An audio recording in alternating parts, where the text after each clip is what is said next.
وَمَنْ تَعَلَّمَ الْقُرْآنَ her kim Kur'an öğreniyor, halal haram öğreniyor, din öğreniyor, اِبْتِغَى وَجْهِ اللّٰهِ تَعَالَى Allah'ın razı edecek, sogab hantama ve tefekkuhen fi dinillahi azze ve cel Allah'ın marakın dinini min düşünme arttır, fehim arttır, min doğru amel edecek diye ayette ve kâne lehu minet sevâb sevabına kadar olacak deyiptirler. Peygamber Aleyhisselam aydıptır.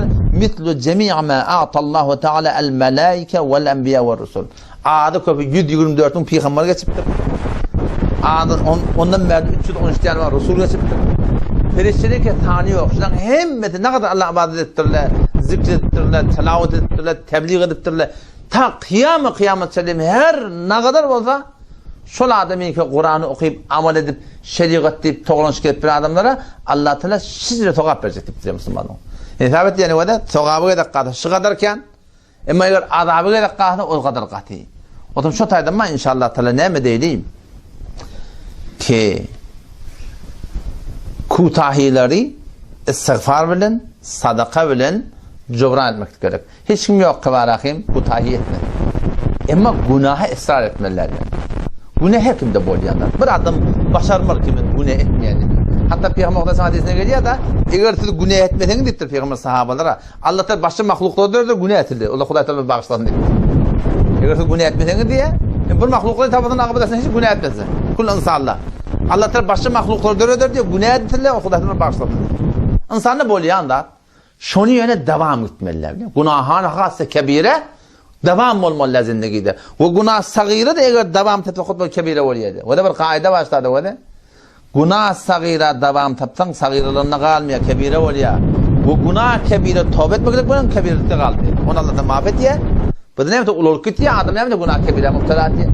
O zaman şu taydan İbn Abbas radıyallahu anh'a soraptırlar.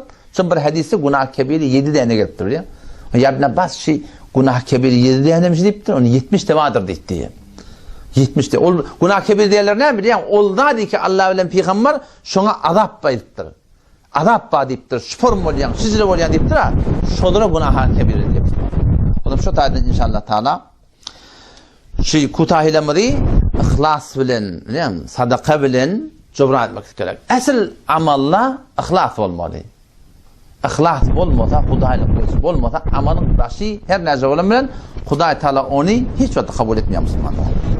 Hemşiren ki Yahya ibn Ketir rahmetullahi ayettir. İnnel melek la yes'adu bi amelil abd deyiptir.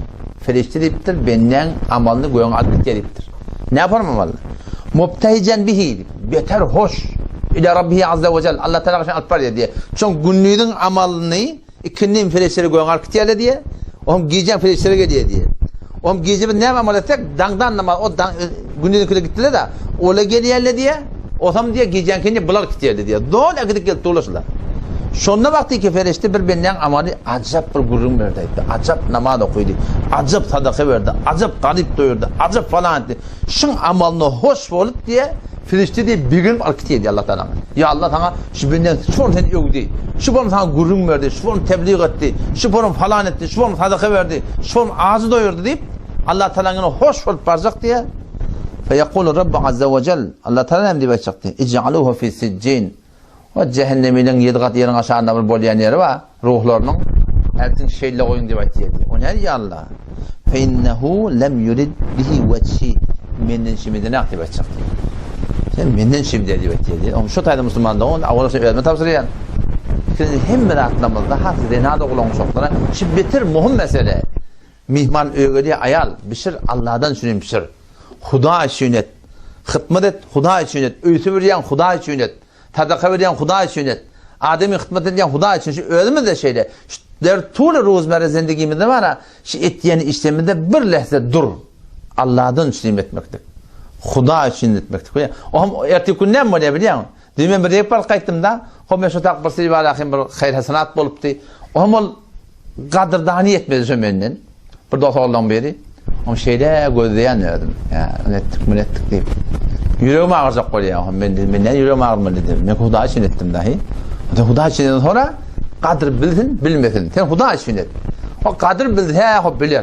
Bilmeyen ne bilen? Bana sana bolacak iş yok. Şu yakın namazda hakikaten kurulma ve nahfidu. Yalla biz sen sünnet yetiyor da hizmetimizi Allah Teala'dan sünnet. Şu beter muhim zat. Ağdacık amal vade. Muad ibn Cebel radıyallahu anh Peygamber sallallahu Yemen'e karşı verip var ya. Yemen'e karşı var ya. Şol netiqatların içinde bir netiqatı näme? Ki sen amalını ihlasla diýdi.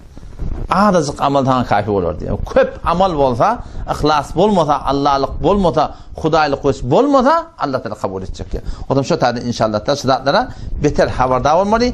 Amalymyz ki baýa şeriýete wara bolmaly we amalymyzyň gapdanda niyetimiz hem halis bolmaly.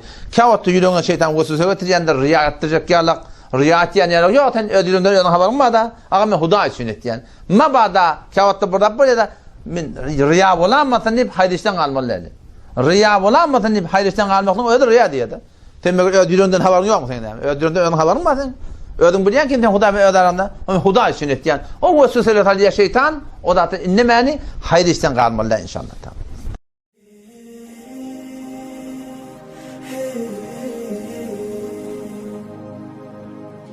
Sallallahu